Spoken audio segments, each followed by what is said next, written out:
રાતના એકના ટકોરે હાથની માલપા ધુપેલિયું લઈ માથેથી પાઘડીના 3 આટા ડોકની માલપા નાખી એક પગે ઉભા રહી અને મારો આપો કાળો એટલું કે હે મારી વિષ ભુજાળી, મારા નિર્ધનિયાનું નાણું, મારા વગર પૈસાના વકીલ, મારી ચામુંડા મારી જોજે હો,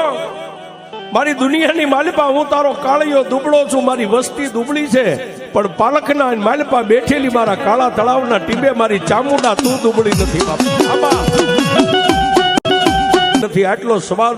મોટાની માલપાથી પૂરો થાય ને બાપ. આકડાના પાલખની માલપાથી મારી વિષ ભુજાળી ચામુંડા બોલે, એ મારા ભુવા,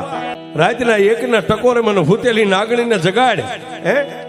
આ ધુપેલીયું મારી પેડલીએ મેકીને મઠની માલપાથી બહાર નીકળ અને 4 ખંડ ધરતીની માથે એકવાર આંખ બંધ કરીને તારી આંખને ઉગાડ અને જો દુનિયાના પડને વિંધી ન વહી જાવ તો તારી કાળા તળાવની ચામુંડા